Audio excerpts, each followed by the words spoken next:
Bayangkan ini Bapak Ibu, seorang pensiunan 70 tahun, tidak merokok, tidak makan gorengan, tiap hari sarapan dengan sayur sehat buatan sendiri. Tapi suatu pagi, ia pingsan di dapur karena tekanan darahnya melonjak drastis. Tangan dingin, jantung berdebar, dan saat dirawat, dokter menemukan penyebab utamanya bukan dari obat, bukan dari gula, melainkan dari sayur yang ia makan tiap hari. Ya, sayur-sayuran yang kelihatan segar, alami, penuh serat.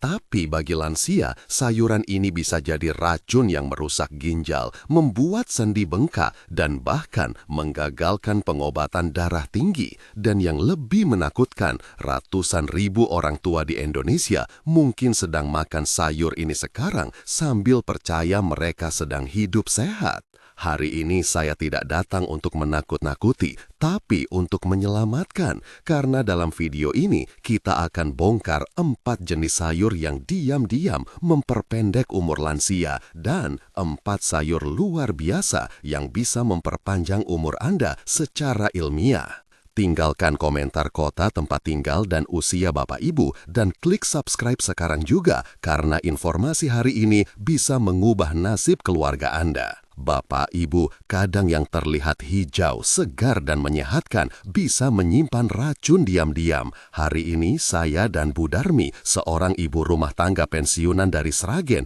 akan membongkar satu persatu sayuran yang tampaknya baik, tapi ternyata bisa memperburuk kondisi tubuh lansia. Dan tenang, kami juga akan tunjukkan 4 jenis sayur yang justru bisa memperkuat jantung, menyehatkan otak, dan menjaga sendi tetap lentur. Ini bukan mitos, bukan tebak-tebakan. Semua didukung data medis dan pengalaman nyata dari para lansia yang sudah merasakan perubahannya.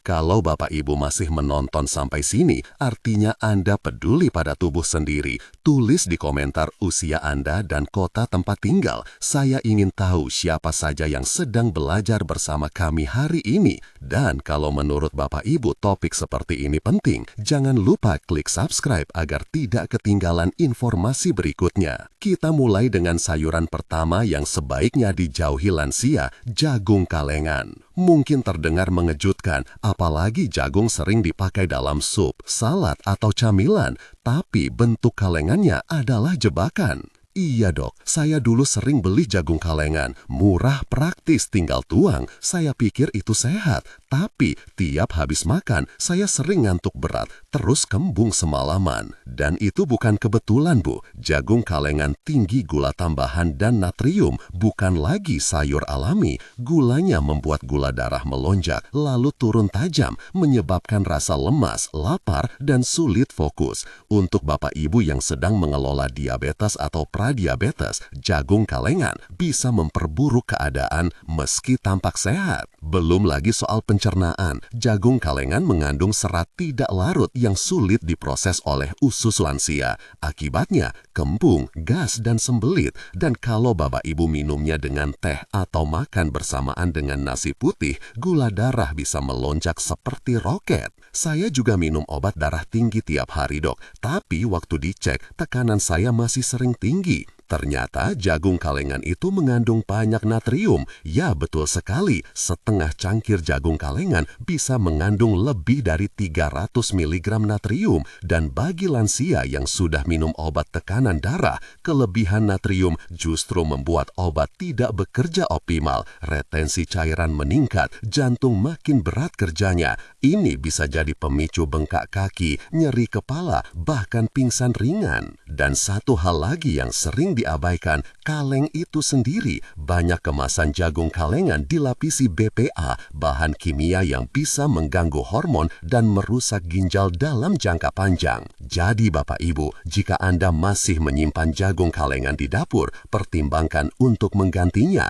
Pilih jagung segar, kukus sendiri tanpa tambahan garam atau gula. Ingat, semakin praktis sebuah makanan, semakin besar kemungkinan ada konsekuensi tersembunyi di baliknya. Sayuran kedua yang perlu diwaspadai oleh lansia adalah sayuran cruciferous yang dimakan mentah, brokoli mentah, Kale mentah, kembang kol mentah, kubis Brussels mentah, semua ini terdengar modern, sehat, dan gaya hidup hijau. Tapi bagi tubuh lansia, sayuran ini bisa jadi jebakan. Sayuran cruciferous mentah mengandung senyawa goitrogen yang bisa mengganggu fungsi tiroid, terutama jika dikonsumsi dalam jumlah besar dan terus-menerus. Tiroid adalah pengatur kecepatan tubuh kita. Kalau tiroid lambat, metabolisme ikut melambat, dan efeknya kemana-mana, mudah lelah, naik berat badan, bahkan perasaan sedih tanpa sebab. Wah, saya baru tahu dok, saya sempat coba minum smoothie kale mentah tiap pagi, ikut-ikutan cucu saya,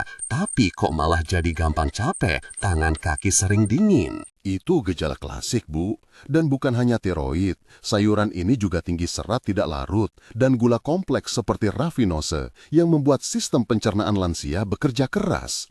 Akhirnya muncul kembung, gas, dan rasa begah yang tidak nyaman. Apalagi kalau usus kita sudah melambat karena usia. Sayuran mentah yang keras bisa memicu iritasi, bukan malah membantu. Dan yang sering tidak disadari, goitrogen juga bisa mengganggu penyerapan zat besi dan kalsium, dua mineral penting untuk lansia. Zat besi untuk energi dan konsentrasi, kalsium untuk mencegah tulang rapuh.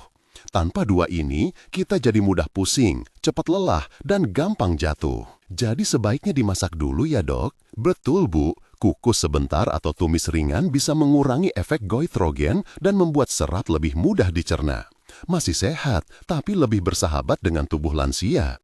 Ingat, makan sehat itu bukan ikut tren, tapi mengerti apa yang tubuh kita butuhkan di usia ini. Kalau Bapak Ibu di rumah suka makan salad brokoli mentah atau smoothie kale mentah, tapi akhir-akhir ini merasa tidak punya tenaga, mungkin bukan usia yang salah. Mungkin ada yang perlu disesuaikan dari isi piringnya. Sayuran ketiga yang tampaknya tidak berbahaya, tapi bisa memicu radang sendi dan nyeri menyiksa di usia lanjut adalah terong. Bentuknya ungu, cantik, sering dipanggang atau dijadikan sayur lodeh. Tapi yang jarang diketahui, terong termasuk kelompok nightshade vegetables, yakni sayuran yang mengandung solanin, senyawa alami yang bisa memicu peradangan.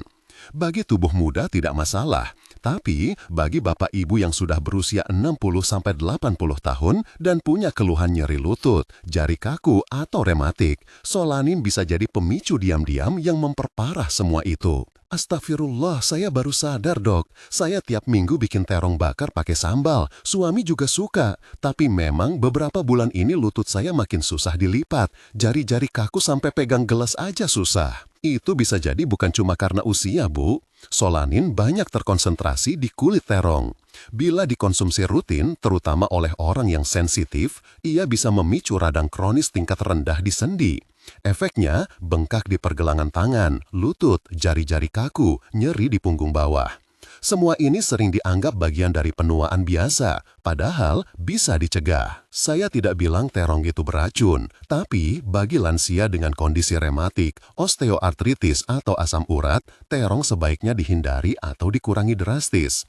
Karena peradangan yang dipicu dari makanan bisa berlangsung minggu demi minggu tanpa terasa, sampai akhirnya membuat tubuh kita menyerah pelan-pelan. Kalau Bapak Ibu merasa persendian makin kaku, nyeri datang dan pergi tanpa sebab, coba hentikan konsumsi terong selama 2-4 minggu. Lihat apa yang berubah. Kadang penyebabnya bukan cuaca, bukan usia, tapi ada di piring makan kita sendiri. Bapak Ibu yang saya hormati, mungkin ini bagian paling mengejutkan dari semuanya. Sayuran yang sejak dulu dianggap sebagai lambang kekuatan, bahkan sering disebut raja sayur, bayam. Tapi khususnya bayam mentah, bagi lansia ini bisa jadi makanan yang justru merusak, bukan menguatkan. Bayam mentah mengandung dua senyawa utama yang perlu kita waspadai, oksalat dan vitamin K1. Oksalat bisa mengikat kalsium dan zat besi di dalam usus sehingga tubuh kita tidak bisa menyerapnya. Padahal dua mineral ini vital untuk lansia. Tanpa kalsium, tulang cepat rapuh. Tanpa zat besi, mudah lelah, rambut rontok, kuku rapuh, dan sering pusing. Saya dulu sering bikin jus bayam mentah campur apel tiap pagi, dok. Katanya bagus buat detox, tapi kok malah makin sering pegal dan sempat anemia juga. Baru sadar sekarang, ternyata bisa ngaruh ke penyerapan zat besi ya. Iya, Bu. Banyak lansia yang niatnya sehat, tapi malah jadi korban superfood mentah. Dan belum selesai di situ, bayam mentah juga tinggi vitamin K1 yang bisa mengganggu kerja obat pengencar darah seperti warfarin. Kalau Bapak Ibu sedang dalam pengobatan jantung, stroke ringan, atau fibrilasi atrium dan sedang minum obat seperti Coumadin, asupan bayam mentah yang tidak dikontrol bisa membuat darah menggumpal lebih cepat atau sebaliknya membuat kadar INR tidak stabil. Artinya, risiko stroke, perdarahan dalam, dan komplikasi bisa naik hanya karena salad yang terlihat sehat. Solusinya bukan berhenti makan bayam, tapi masak sebentar untuk menurunkan oksalat dan menstabilkan vitamin K-nya.